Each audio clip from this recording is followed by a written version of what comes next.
नमस्कार साथियों, इस वीडियो में हम कवर करने वाले हैं प्राचीन जो है भारत के इतिहास से जुड़े हुए 34 महत्वपूर्ण एमसीक्यू जो कि बिल्कुल सिलेक्टेड जो है प्रश्नों का बेजोड़ जो है कलेक्शन यहाँ पे तैयार किया गया है। और ये प्राचीन भारत के इतिहास का जो है वीडियो नंबर 3 है। आपको बताया गया है कि प्राचीन भारत से हम कुल जो है 6 वीडियो जो है बिल्कुल लाने वाले हैं और इससे बाहर आपको जो है कोई प्रश्न जो है एग्जाम में देखने को बिल्कुल नहीं मिलने वाले हैं। प्राचीन भारत के इतिहास से चाहे हम ग्रुप डी एग्जाम की बात करें या एनटीपीसी अंडर ग्रेजुएट की बात करें, क्योंकि इन दोनों अगर हम एनटीपीसी एग्जाम की बात करेंगे बिल्कुल ये अप्रैल या मई में बिल्कुल इसमें कंप्लीट हो जाने वाली है और ग्रुप डी जो है उसके बाद इसका नंबर लगने वाला है। तो बिल्कुल दोनों प्रकार के जो है विद्यार्थियों के लिए क्या है ये सभी प्रश्न जो है बिल्कुल इंपॉर्टेंट रहने वाले हैं, क्योंकि बिल्कुल आपके सिलेबस के हिसाब से क्या है यहाँ पे पढ़ाया जा रहा है। तो आप चैनल से बिल्कुल जुड़ सकते हैं, प्लेलिस्ट बिल्कुल इसका बना हुआ है, आप जाकर पूरा टॉपिक जो है यहाँ पे कवर कर पाएंगे। और बिल्कुल टेस्ट देते हुए चले और चैनल से बिल्कुल जुड़ जाए, चैनल को सब्सक्राइब करके, जो कि बिल्कुल फ्री है। देखिए पहले प्रश्न की बात करें तो कहा जा रहा है कि हाथी गुम्फा शिलालेख किसके द्वारा उत्कीर्ण करवाया गया था। तो ध्यान रखिएगा, अगर हाथी गुम्फा हम शिलालेख की बात करेंगे तो यह जो है खारवेल के द्वारा क्या किया गया था, तो बिल्कुल उत्कीर्ण कराया गया था। और ध्यान रखेंगे है कहाँ पे, तो ये जो है उड़ीसा में है। कहाँ पे है, तो उड़ीसा के भुवनेश्वर के पास जो है बिल्कुल उदयगिरी की पहाड़ियों के पास जो है बिल्कुल ये स्थित है। आगे बात करेंगे तो अशोक का सिंह स्तंभ कहाँ स्थित है। अशोक के सिंह जो है स्तंभ की बात हो रही है, तो यह जो है लोकेटेड है सारनाथ में। ऑप्शन नंबर 2 राइट हो जाएंगे। ध्यान रखेंगे इसके बारे में बात करें तो इसे जो है भारत के जो है राज्य चिन्ह के रूप में जो है बिल्कुल अपनाया गया है, जिसमें जो है 4 शेरों को जो है एक दूसरे की ओर जो है पीट करके क्या है बिल्कुल दिखाया गया है। और यह जो है उत्तर प्रदेश के जो है बिल्कुल राज्य में वाराणसी के पास जो है स्थित है। आगे बात करेंगे तो कहा जा रहा है कि हाइड स्पेस क्या यहाँ पे होगा, तो ध्यान रखेंगे इसकी बात करें तो हाइड स्पेस की लड़ाई में आयोजित की गई। तो यहाँ पे थोड़ी सी है कि कब जो है आयोजित की गई, यहाँ पे थोड़ा सा डैश रहेगा कि अगर हम बात करें कि हाइड स्पेस की लड़ाई जो है डैश में आयोजित की गई, तो यहाँ पे कब जो है आयोजित की गई यह जो है पूछा जा रहा है। तो 1326 में आयोजित की गई थी, सेकेंड ऑप्शन है। और यह जो युद्ध है ध्यान रखेंगे बात करेंगे तो ये जो लड़ाई है ये जो है हुई थी सिकंदर महान और राजा पोरस के बीच में। किसके किसके बीच में, सिकंदर महान और पोरस के बीच क्या है, तो यह जो है लड़ाई जो है लड़ी गई थी झेलम नदी के किनारे पंजाब क्षेत्र में। तो ध्यान रखेंगे। आगे बात करेंगे तो चंद्रगुप्त मौर्य का उत्तराधिकारी कौन था। चंद्रगुप्त मौर्य की जो है बात यहाँ पे हो रही है, तो उत्तराधिकारी जो है बिंदुसार था। सेकंड ऑप्शन जो है राइट हो जाएगा। और ध्यान रखेंगे उसका पुत्र है, बिंदुसार की बात करें किसका पुत्र है, बिल्कुल चंद्रगुप्त मौर्य का पुत्र है। तो ये आप ध्यान रखेंगे इतनी चीजें। आगे बात करेंगे तो सारनाथ में सिंह चतुर्भुज स्तंभ शीर्ष किसके द्वारा बनवाया गया। सिंह चतुर्भुज स्तंभ शीर्ष की बात करेंगे तो यह जो है बनवाया गया था अशोक के द्वारा। ऑप्शन नंबर 3 इसका राइट हो जाएगा। इसको जो है वर्ष 1900 जो है 50 में भारत के जो है आधिकारिक प्रतीक के रूप में जो है अपनाया गया। तो ये बात भी आप ध्यान रखेंगे। 6 नंबर है कि प्रसिद्ध सांची स्तूप कहाँ स्थित है। प्रसिद्ध जो है सांची जो है स्तूप की बात अगर हम करते हैं तो ये कहाँ पर है इसकी बात करेंगे, तो ये ध्यान रखेंगे कहाँ पर है, तो ये स्थित है मध्य प्रदेश में। ऑप्शन नंबर 2 राइट हो जाएगा। मध्य प्रदेश के जो है रायसेन जो है जिले में क्या है ये स्थित है। और ये मूल रूप से जो है अशोक द्वारा 3वीं शताब्दी ईसा पूर्व में निर्मित कराया गया। साथ में इसे ध्यान रखेंगे कि 1900 जो है 89 में क्या किया गया, तो इसे जो है यूनेस्को की विश्व धरोहर स्थल में शामिल भी किया गया था। आगे बात करेंगे तो विश्व विरासत स्थल महान सांची के स्तूप का निर्माण किसने करवाया था। बिल्कुल सेम प्रश्न है, थोड़ा सा घुमाकर बस पूछा है, तो अशोक यहाँ पे जो है बिल्कुल राइट हो जाएगा। आगे बात करते हैं तो प्रथम तमिल संगम का आयोजन कहाँ किया गया। तो अगर हम प्रथम जो है तमिल संगम के आयोजन की बात करेंगे तो ध्यान रखेंगे मदुरै में जो है आयोजित जो है इसको किया गया था। कृष्णा और तुंगभद्रा जो है बिल्कुल नदी के जो है किनारे क्या है इसका जो है आयोजन किया गया था। और ऐसा माना जाता है कि इस संगम में जो है बिल्कुल देवी देवताओं और पौराणिक जो है संतों ने क्या किया था, तो भाग लिया था। और ये जो है पहला संगम था। तो ये भी ध्यान रखेंगे जो कि मदुरै में आयोजित हुआ। 9 की बात करेंगे नागार्जुनी गुफा किस राज्य में स्थित है। नागार्जुनी गुफा की बात हो रही है, तो यह है बिहार में। कहां पर है, तो बिहार में है, बिल्कुल आप ध्यान रखेंगे। और जो कि ज़्यादातर जो है मौर्य साम्राज्य से क्या है संबंधित है, तो ये ध्यान रखेंगे। और अगर मौर्य साम्राज्य की बात करें समय सीमा तो 322 से जो 185 ईसा पूर्व है, तो ये डेट भी आप ध्यान रखेंगे। जितने महत्वपूर्ण फैक्ट बताए जा रहे हैं, तो वीडियो अगर पसंद आ रही है तो वीडियो को लाइक और बिल्कुल शेयर जो है करते हुए, और शेयर उन्हीं के पास जो करें जो कि पढ़ने वाले हैं, ठीक है। तो इनके पास शेयर करेंगे और बिल्कुल सब्सक्राइब करने की बात यहाँ पे की जा रही है, तो बिल्कुल आप कर सकते हैं। अगर रेगुलर आप नोटिफिकेशन पाना चाहते हैं, रेगुलर जो है 2 वीडियो जो है आपको दी जा रही है। एक जो है रात में जो है 8 बजे मिल रही है आप सभी को, और सुबह जो है 7 बजे क्या है रेगुलर बिल्कुल आपको मिल रही है, जिसमें क्या है हम लोग सिलेबस जल्दी खत्म करके प्रैक्टिस सेट जो है स्टार्ट करेंगे। बिल्कुल आप चैनल से बने रहेंगे। आगे बात करते हैं, तो तीसरे जो है तमिल संगम की अध्यक्षता किसने की?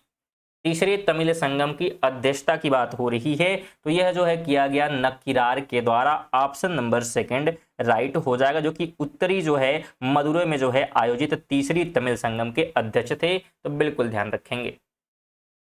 आगे बात करेंगे, निम्नलिखित में से कौन से राजा संघमित्र और महेंद्र वर्मन के पिता थे? संघमित्र और महेंद्र वर्मन के पिता की बात यहाँ पे हो रही है, तो उसका नाम जो है बिल्कुल अशोक था। ऑप्शन नंबर पहला राइट यहाँ पे हो जाएगा, ध्यान रखेंगे। उसकी जो उनकी जो पहली जो है पत्नी की बात करें, तो देवी की जो है सबसे बड़ी जो है बेटी थी, तो ये आप ध्यान रखेंगे। संघमित्र जो है सम्राट अशोक और उनकी जो है पहली पत्नी देवी की जो है सबसे बड़ी क्या है बेटी थी, और अपने भाई महेंद्र के साथ जो उन्होंने बौद्ध जो है भिक्षुओं के एक समूह में प्रवेश जो है किया था। चलिए आगे बात करते हैं, बाद में इन्होंने क्या किया था, श्रीलंका भेज दिया था प्रचार के लिए, तो ये फैक्ट भी ध्यान रखेंगे। 12 की बात करते हैं, तो चाणक्य किसके दरबार में मंत्री थे? तो चाणक्य की बात करेंगे तो ये जो है चंद्रगुप्त मौर्य के जो है दरबार में क्या है बिल्कुल मंत्री थे, तो फोर्थ ऑप्शन इसका राइट हो जाएगा। इनका नाम विष्णुगुप्त भी है और कौटिल्य भी है, तो बिल्कुल इन नामों को भी ध्यान रखेंगे। और चंद्रगुप्त मौर्य के जो है बिल्कुल शाही सलाहकार थे। उन्होंने मौर्य साम्राज्य के जो है उदय में प्रथम जो है मौर्य जो सम्राट हैं चंद्रगुप्त मौर्य की जो है बिल्कुल यहाँ पे सहायता जो है की थी। आगे बात करेंगे, तो अशोक जो है किस राजवंश से संबंधित था? तो अशोक की बात करते हैं, तो मौर्य वंश से क्या है ये जुड़ा हुआ है, बिल्कुल ऑप्शन नंबर थर्ड इसका क्या हो जाएगा राइट यहाँ पे हो जाने वाला है। और अगर महत्वपूर्ण बातों की बात करें, तो अशोक जो है इतिहास में एकमात्र ऐसे राजा भी रहे जिन्होंने कलिंग युद्ध जीतने के बाद जो है युद्ध जो है छोड़ दिया, तो इस बात को आप ध्यान रखेंगे। और इनके जो शिलालेख हैं आम लोगों की भाषा यानी कि प्राकृतिक में क्या है लिखी गई हैं, तो ये भी ध्यान रखेंगे। अगला प्रश्न है कि अशोक के किस शिलालेख में कलिंग युद्ध में अशोक की विजय का उल्लेख किया गया है? तो ये जो उल्लेख है 13वें जो है शिलालेख में देखने को मिल जाता है, बिल्कुल ध्यान रखें। जो कि आक्रामक और हिंसक योद्धा से एक महान जो है प्रेमी और शांति के उपदेश के रूप में जो है परिवर्तन का वर्णन इस पूरे में मिलता है कि युद्ध जीतने के बाद क्या है अंत में जो है जारी किया गया यहाँ पे कि ये क्या करते हैं बिल्कुल संन्यास जो है ले लेते हैं और युद्ध को वगैरह क्या करते हैं छोड़ देते हैं।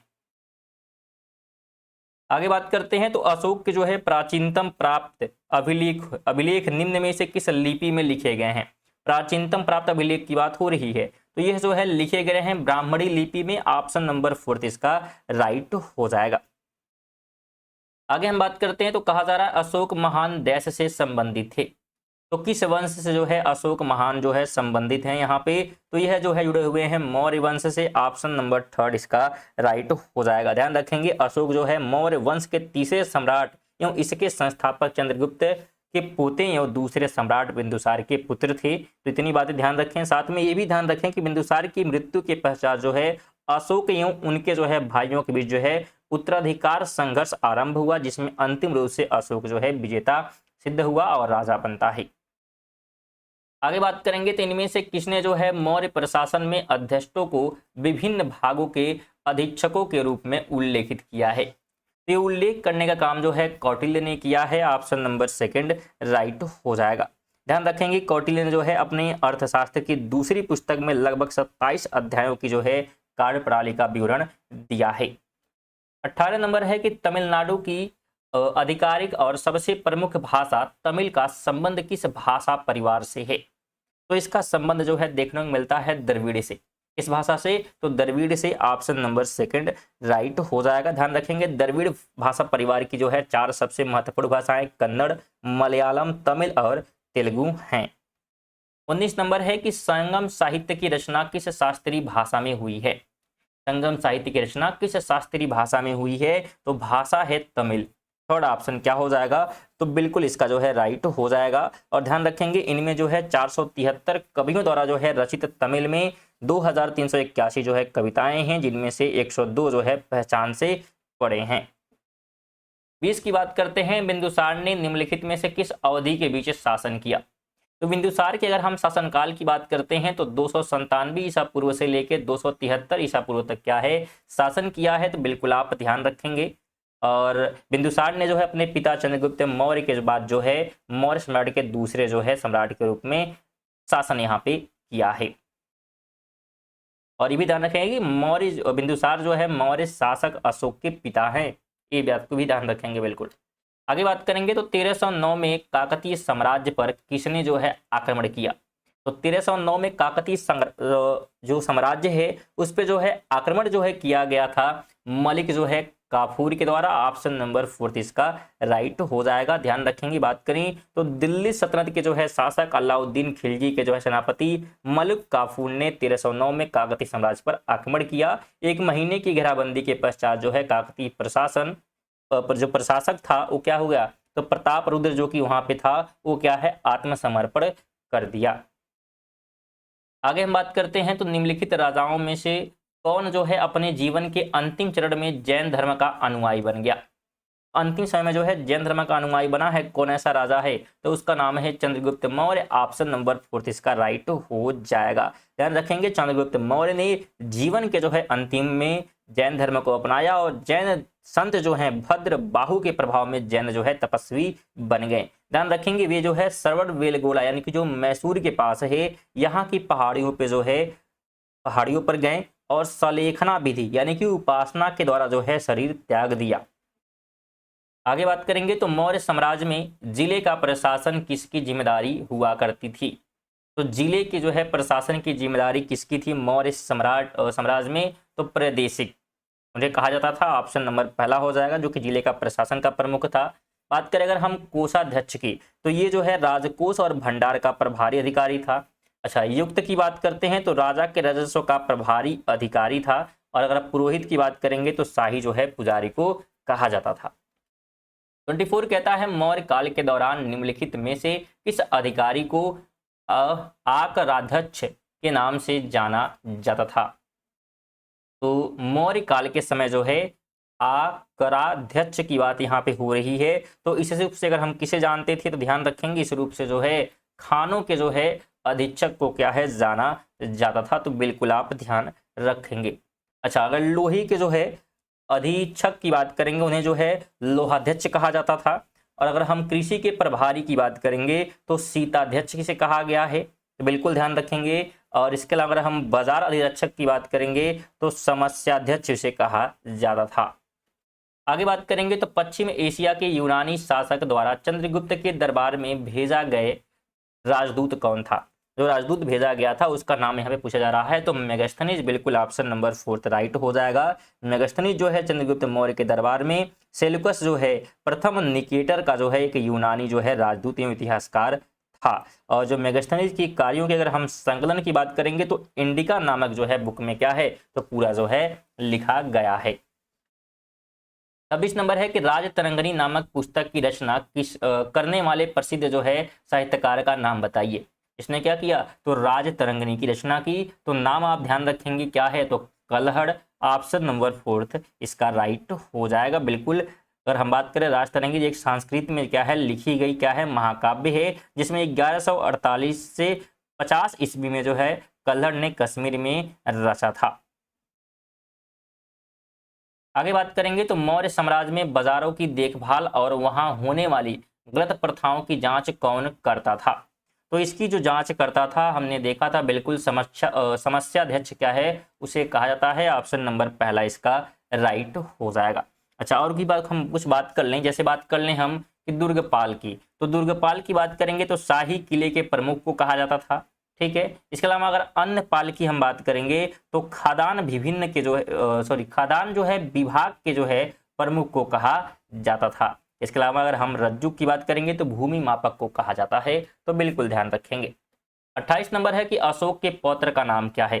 तो अशोक के जो है पौत्र का नाम है बिल्कुल दशरथ मौर्य। ऑप्शन नंबर पहला राइट यहाँ पे हो जाने वाला है। और अशोक की मृत्यु और दशरथ के जो है उत्तराधिकारी के बाद जो है उत्तराधिकार के बाद जो है मौर्य साम्राज्य का जो है पतन आरंभ हो गया था, तो इसको भी ध्यान रखेंगे। 29 कहता है कि एतु तौ के संग्रह से निस्तृत संगम संकलनों पुरुनानरु और पदित्र पत्तु के प्रमुख वर्ड विषय क्या है। तो इनके अगर प्रमुख विषय की बात करेंगे तो राजाओं और उनके कार्यों का जो है नायकत्व और प्रशस्ति है, तो ऑप्शन नंबर पहला हो जाएगा। आगे बात करेंगे तख्त ए वही शिलालेख किस पार्थियन शासक का उल्लेख करता है। तख्त ए वही शिलालेख की बात हो रही है, तो ये उल्लेख जो है किसका करता है, तो ध्यान रखेंगे यह जो है उल्लेख करता है किसका, तो गोंड फर्नेस का। ऑप्शन नंबर पहला जो है इसका क्या हो जाएगा, तो बिल्कुल जो है राइट हो जाने वाला है। तो बिल्कुल आप ध्यान रखेंगे, जो कि अगर बात करें इसके बारे में तो ध्यान रखें कि पाकिस्तान के जो है मर्दान स्थित तख्त ए वही बौद्ध जो है विहार से प्राप्त एक जो है शिलालेख में इंडो पार्थियन राजा गोंडो फर्नेस का जो है उल्लेख मिलता है। चलिए आगे हम बात कर लेते हैं अगले प्रश्न की। तो कहा जा रहा है निम्नलिखित में से किसमें प्राचीन तमिल साहित्य से 8 काव्य संकलनों का संग्रह है। इसमें जो है प्राचीन तमिल साहित्य से जो है 8 जो काव्य हैं उनका जो है संकलन किया गया है, तो जो है संग्रह किसमें है, तो ये संग्रह देखने को मिलता है हमको ई तू तौक में। ऑप्शन नंबर पहला जो है इसका राइट हो जाएगा। इसका संकलन जो है 200 जो है ईसा पूर्व क्या है, तो बिल्कुल किया गया था। आगे बात करेंगे निम्नलिखित में से कौन मौर्य शासक नहीं था। इस ऑप्शन में जो है कौन जो है मौर्य शासक नहीं है, तो पुष्यमित्र नहीं है। ऑप्शन नंबर सेकंड इसका राइट हो जाएगा। ध्यान रखेंगे अगर हम बात करें मौर्य समाज की स्थापना की तो 322 से जो है 185 ईस्वी पूर्व तक क्या इसका समय रहता है। और वियदत्त जो है अगर बात करें हम वियदत्त की, तो यह जो है मौर्य इस वंश के जो है अंतिम शासक थे, और जिनकी जो है 185 ईस्वी पूर्व में जो है पुष्यमित्र शुंग हत्या जो है यहाँ पे कर दिया था, तो ये आप ध्यान रखेंगे। आगे बात करें दूसरी जो है शताब्दी ईस्वी के मध्य में मथुरा और गुजरात के क्षेत्रों पर जो है शासन करने वाला रुद्रदामन किस वंश से संबंधित था। तो रुद्रदामन की बात करेंगे तो ये जो है शक वंश से क्या है जुड़ा हुआ है, जिसकी अगर कार्यकाल की बात करें शासनकाल की बात करें तो ये जो है 130 से 150 जो है ईसा पूर्व तक क्या करता है, तो ये जो है शासन यहाँ पे करता है। आगे बात करते हैं तो संगम शब्द का संबंध किससे है।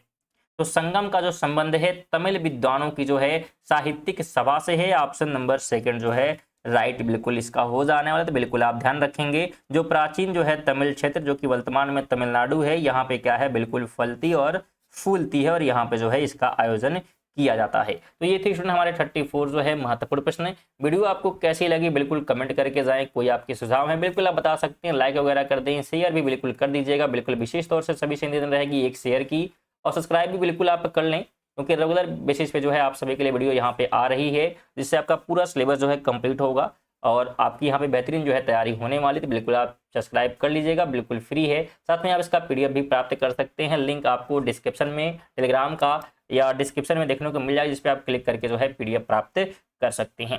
चलिए मिलते हैं अगली वीडियो, तब तक के लिए जय हिंद, वंदे मातरम।